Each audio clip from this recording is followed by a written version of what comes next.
Good evening, everybody. Hope you're doing very, very well. If I come up here, I don't know whether it's there, but I found a new K-truck. Look at that! Look at it! Little Suzuki Sandbar. How cool is that? I've been past it so many times, but it's so cool. I thought I'd do a little update on this old beast, my life, channel, and plans, I guess.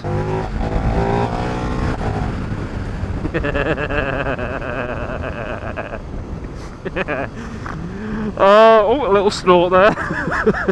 By the time you guys have seen this, I've done the reveal video of this, or a little teasery thing, which has gone down quite well, to be fair. It's not got as many views as I thought it would. Oh my god! Emma gave me the weirdest look because I was standing on the drive at 10:30, 11 o'clock at night with a camera, a tripod, and a flashlight, F-L-A-S-H, before any of you come in, you dirty-minded beggars, up close on various different points of the bike, and just sort of ran a flashlight past them to kind of reveal what it was, and it said like, oh, it was the exhaust, and then it was, sorry, it was an exhaust and WP suspension, then the headlight, all that kind of stuff. So quite a little bit more fancy. I edited it all together, and then I spent 3 bloody hours choosing sound effects and dripping noises and clock ticking noises and all these different things that you can't really hear unless you watch it on a phone with headphones on. Weird sort of devilly kind of beast noises, like demon-y noises. Well, I really enjoyed doing it, which might feed into what I'll talk about later. Actually, it's only a minute long, so it's feeding into what I've been telling Emma for years, that shorter in time and height is always better. But but yeah, it was quite nice to actually spend the time doing it and really put something creative out rather than just filming myself being a cock on a bike, which I'm still doing, clearly. I was talking to Joe the other day, I was like, I just said, I think my videos are about to get a hell of a lot more blurry now I've got this bike. Talking of Joe, he came with me to pick the bike up, and then I also saw him Saturday just gone, 7 days into owning the bike where it had its first service, and I said to Joe, I was like, oh, do you want to have a little play on it, see what you think? When Joe got off it, like, his face was red and he had like veins going through his forehead and stuff, where it was fully red mist had descended, and he was just like, oh, that thing's quick. Sorry, back to a national.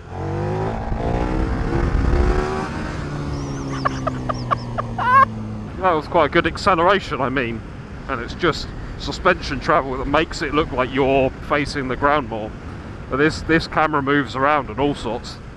Yep. Talking of which as well, Joe has put a deposit down on a super adventure. So by the time you guys are watching this, I said that a minute ago and didn't finish what I was saying.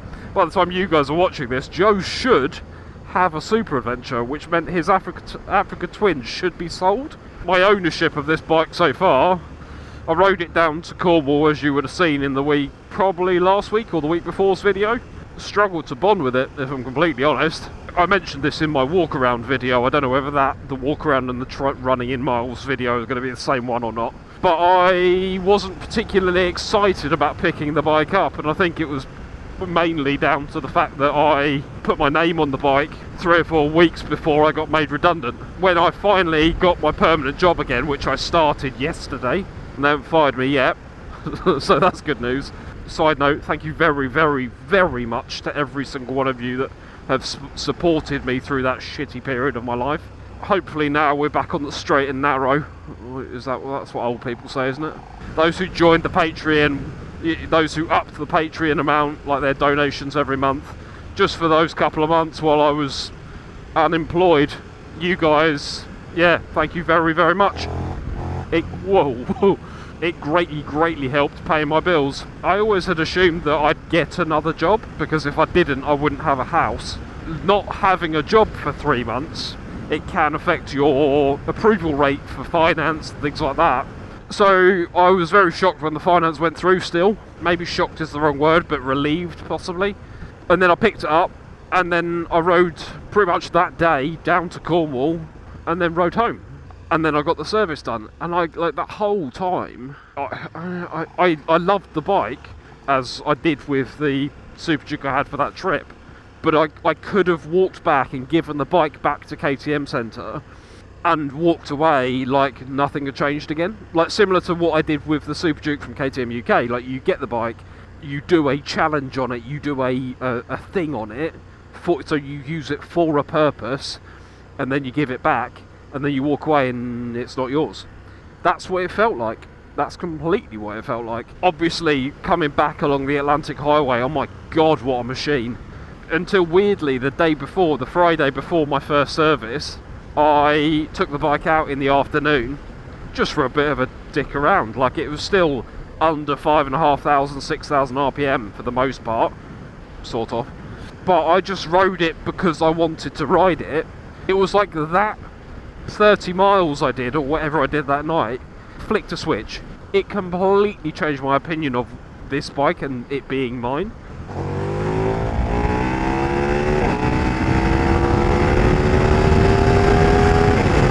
Oh my god!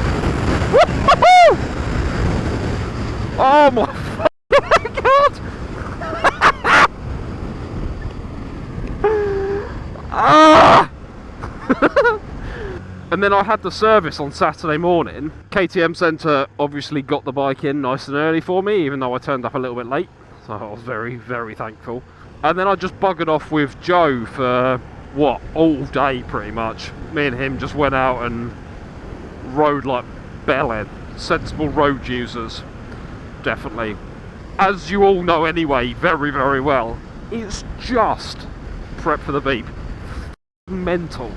It's just ridiculous. My Super Adventure is stupidly quick, right? It's been remapped twice by BHP UK. For an adventure bike, it is utterly ludicrous.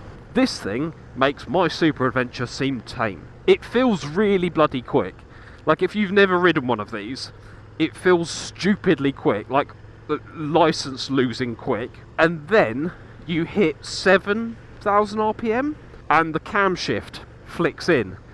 And it just buggers off again. Why is there a Yamaha diversion? Oh, bisexualist. Honestly, it feels like someone's put a hook over both of your shoulders and is just pulling on it, like, with all of their might. 924 miles in. What a bike!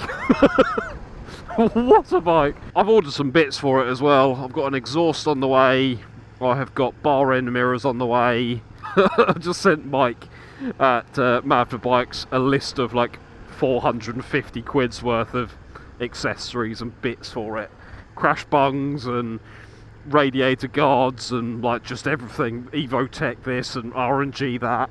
One other thing that's worth probably talking about actually, and that was that I said that a Tuono V4 has always been one of my dream bikes. It definitely is. I've always wanted a Super Duke. I've always wanted a Tuono. Doesn't matter whether I was 15 or 25. If you asked me what I want, I would be flipping and flopping between Tuono and Super Duke. My dad told me I couldn't have a Super Duke when I was younger because they're too stupid. And he's right. As some of you may know, I rode the Tuono V4 for my 30th birthday a couple of years back in LA. And my god, what a machine. It was the 2022 or 2021 model, so the latest generation. Handles impeccably, stupidly powerful, sounds orgasmic, and it's just a proper occasion to ride. Dave Ashpole has got one, so I will be doing a video with Dave at some point to run through this whole thing. But my Super Adventure has become a bit of a workhorse. It's a real shame, but I mean, I've done 56,000 miles on it, so I can't really moan too much, but it's now becoming my work bike, because I have to go into London, which is 160 miles each way, at least once, maybe twice a week. So I need a comfortable, powerful, reliable bike that I can just blat to and from work, that's not going to get nicked. I mean, it's London, so it probably will get nicked even if I had a 125. Heated seat, heated grips, It's such a perfect bike for doing that, which is a bit of a shame because I've done so much to that bike. So I don't know, I just lost a bit of the passion for riding it at the weekend. I said it in my last Patreon ride-out video that I just don't ride the Super Adventure like I did that day anymore. It's not that bike for me anymore, which means I want that bike, that knobby weekend bike, but the sort of the up-to-date one, the one that is a 150 mile, 200 mile comfortable bike, which the Ducati is definitely not. The key part of that statement is that I want to use it. For me, the Tuono sits in the similar space in my garage as the Ducati. It's a very exotic Italian masterpiece of a bike. Also comes with some of the negatives of being that highly strung race bike. It gets very, very hot in towns very, very quickly. It does not like going slow. Like if you are in a town feathering the clutch, like you'll get arm pump, the bike's sort of lurching, it doesn't want to do it at all. And also the biggest thing of that is the fuel range is 100 miles, 120 miles. I can ride this like an utter cock and I still get 150, 160 miles out of a tank. If I ride this sensibly, I get 200 miles out of a tank. The Grip and Throttle, Tommy Lindley, has got the Pyrenees tour later this year. And if Emma does not come down to the Pyrenees, I'm going to do it on this thing. Can you imagine doing 800 miles to get down to the Pyrenees and you have to stop 8 times to get fuel, rather than 4 times if you've got a 200 mile tank? I'm comfortable, I've got heated grips, I am in the wind, but it's nice clean airflow, easy access cruise control. I've got electronic suspension that I can dick around with and make softer. I can also still do this.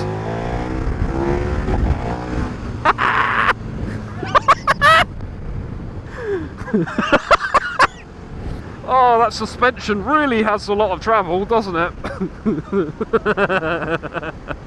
Oh, look at this evening, man. Right, this is what... It's trying to throw me off. It just wants to absolutely bugger off.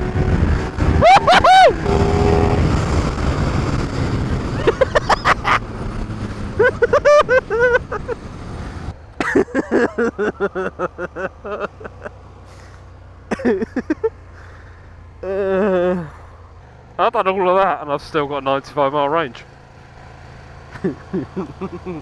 Tommy Lindley, one of the Patreons, such a nice guy. I met up with him and his wife the other day as well, and his wife is lovely as well. Hi Rachel. I've kind of mentioned his touring company before, but it's called Grip and Throttle, and you'll start seeing them all over Instagram and stuff. Or some of you already follow him. It seems like he's got a real passion for sort of customer service and just generally people pleasing, I guess, making sure people have a great time. But he's got a real passion for biking as well, and he sort of wants to bring that together and really sort of provide something different. I guess there's an element of like refining what that difference is and how that fits into the market. Also, I'm on a really nice bit of road. Why am I not doing this?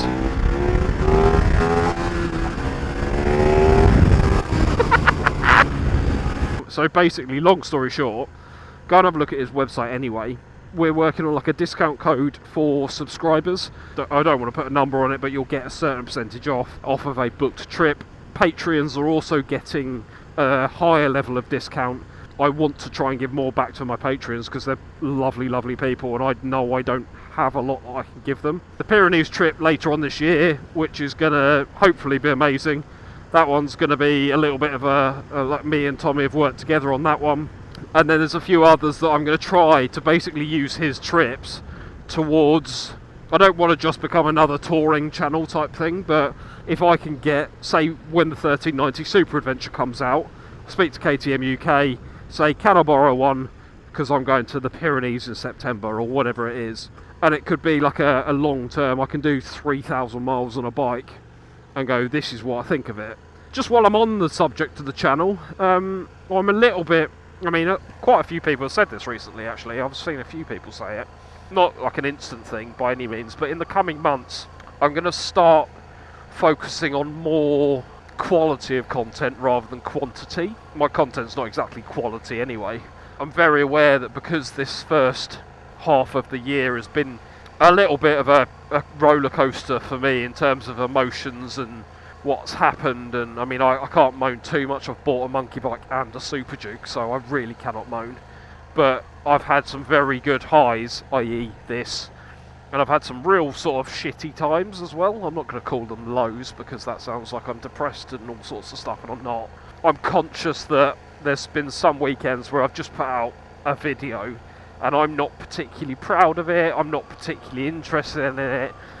Some of the views have been really bad. Like the Monimoto is a really good thing, but the views on that video were diabolical. If you lot are like anything like me, I feel like I've completed YouTube and I feel like I've completed Netflix and all this sort of stuff. I don't want to be indoors, especially at the moment. I'm just conscious to make more of my time rather than just being addicted to phones and content and all that sort of crap. I'm not saying you lot should. Please watch my content. Please do not turn off this video, please. I haven't done as many events as I like to do normally. I haven't booked to do anything cool. I haven't spent as much time on the bikes, as much time filming content or coming up with good ideas or anything like that. So it just meant that like the content on the channel's been a bit meh, like a bit hit or miss in my eyes anyway. I don't know whether you guys think the same. If it means that I can be less stressed about putting out content for the sake of putting content out, I'm more impressed and happy with the content that does go out, but I miss a Sunday, I will be happier in myself, and I think you guys will enjoy watching it more. So I'm very much still going to continue filming stuff, still very much going to continue editing stuff because I still really enjoy it.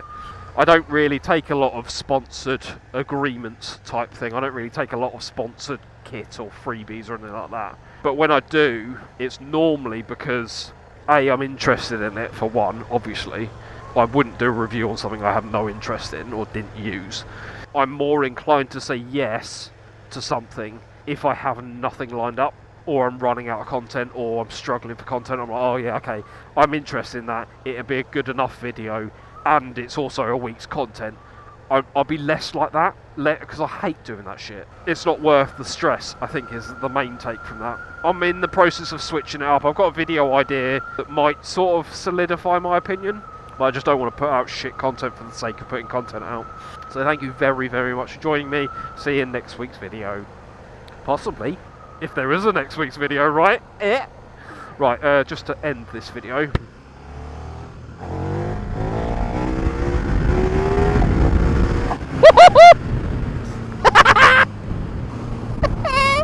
Super Duke!